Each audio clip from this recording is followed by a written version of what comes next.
नमस्कार, मैं मुरली मनोहर गोस्वामी आप सभी का डिजिट क्लासेज में स्वागत करता हूँ, अभिनंदन करता हूँ। आज हम लोग सीखेंगे गुणनखंड, फैक्टर्स। फैक्टर्स क्या होते हैं? फैक्टर्स आप लोगों के लिए बहुत ही इम्पॉर्टेंट टॉपिक है।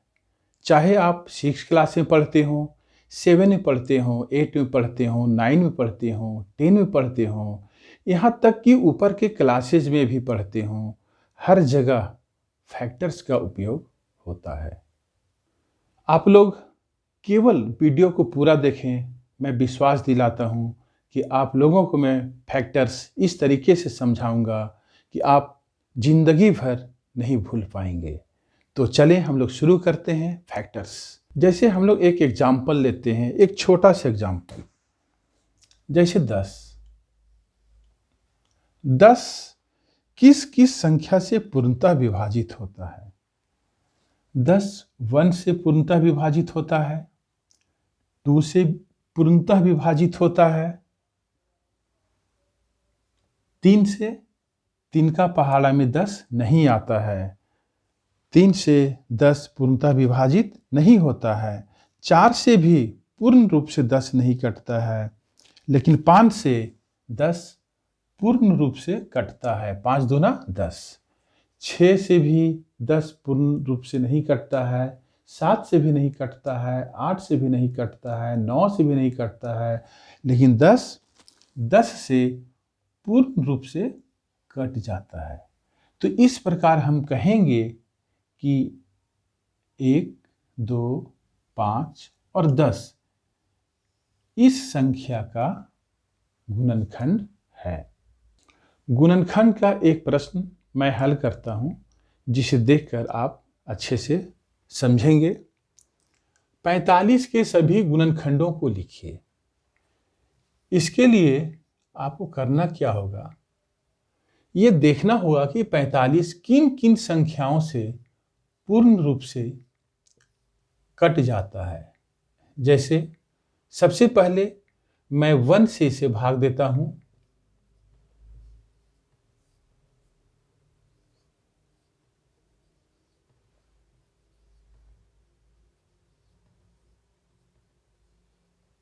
वन से 45 बार में पूर्ण रूप से कट गया।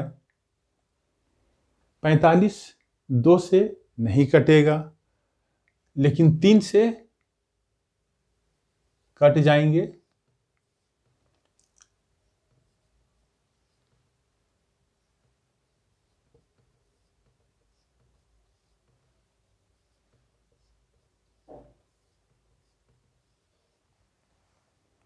45 4 से भी नहीं कटेंगे, लेकिन 45 5 से कट जाएंगे।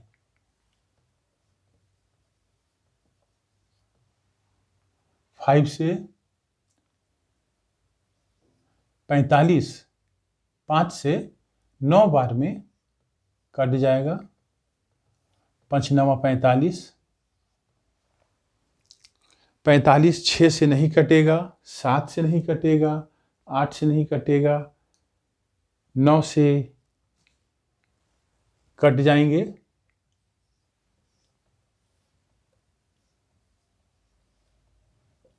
कितने बार में कटेंगे? 9 पचे 45, 5 बार में। इसके बाद 45 10 से नहीं कटते हैं, 11 से, 12 से, 13 से, 14 से भी नहीं कटते हैं, लेकिन 45 15 से कटेंगे।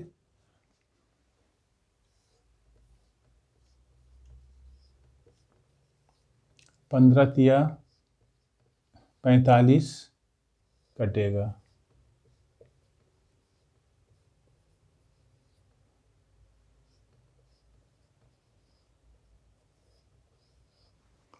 इस प्रकार 45 1 से पूर्ण रूप से कट गया, 3 से कट गया, 5 से कट गया, 9 से कट गया, 15 से कट गया और 45 से भी पूर्ण रूप से कट गया। अतः 45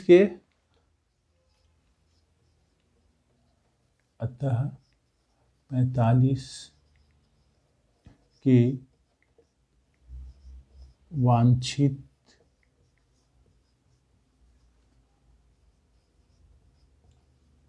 गुणनखंड हैं। 1, 3, 5, 15 और 45। किसी भी संख्या का फैक्टर्स निकालने के लिए हमें क्या देखना होगा कि वह संख्या किन किन संख्याओं से पूर्ण रूप से कट रहा है। एक और मैं प्रश्न आप लोगों के लिए हल करता हूं, जिसे आप लोग ध्यान से देखें। 55 के सभी गुणनखंडों को लिखिए। हम लोगों को देखना होगा कि 55 कौन कौन संख्या से पूर्ण रूप से कटता है। 1 से भाग लगाएं।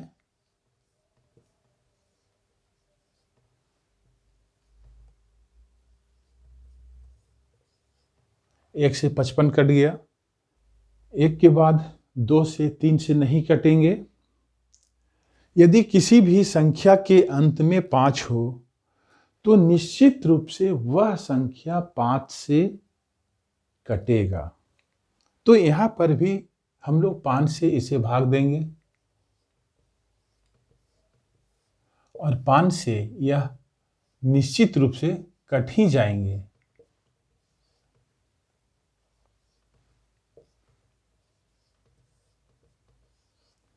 पाँच से 55 पूर्ण रूप से कट गया।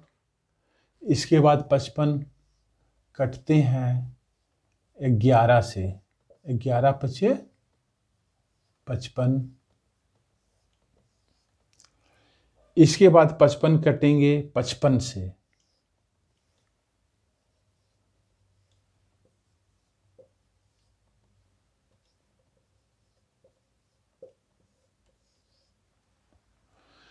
तो यहां पर देख लें 55 1 से पूर्ण रूप से कट गया।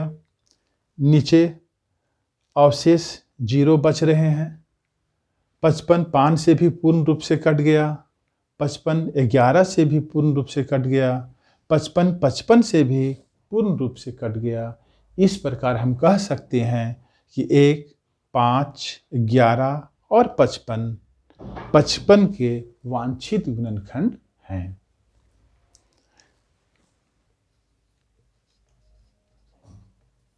अतः 55 के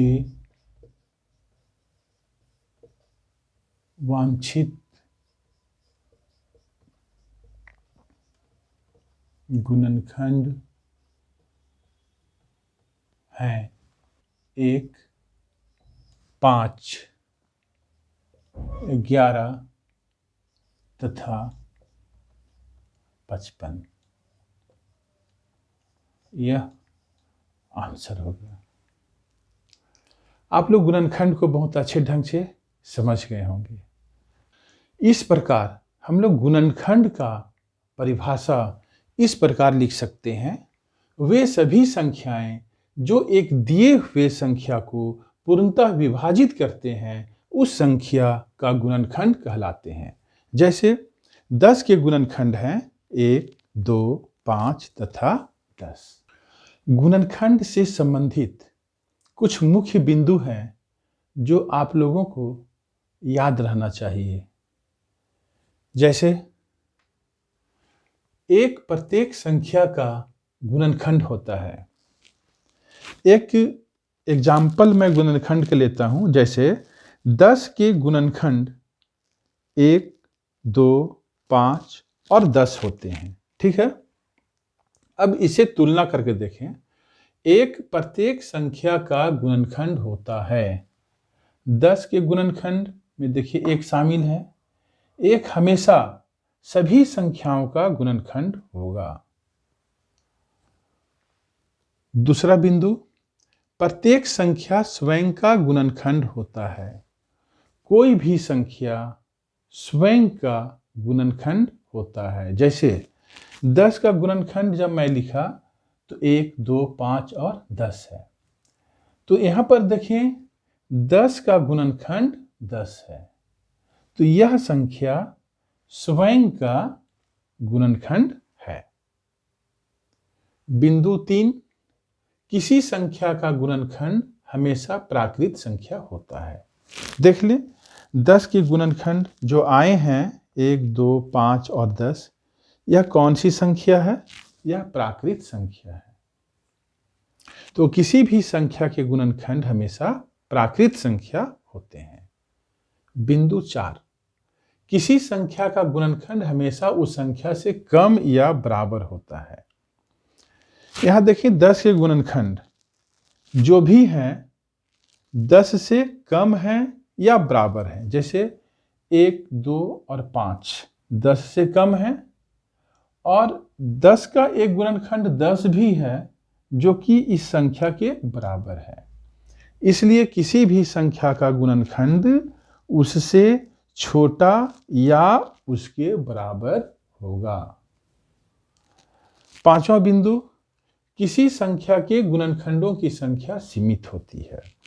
किसी भी संख्या का जब आप गुणनखंड निकालेंगे तो उसकी संख्या सीमित होगी, अनंत नहीं होगा। जैसे 10 का गुणनखंड हम लोगों ने निकाला है 1, 2, 5 और 10 है।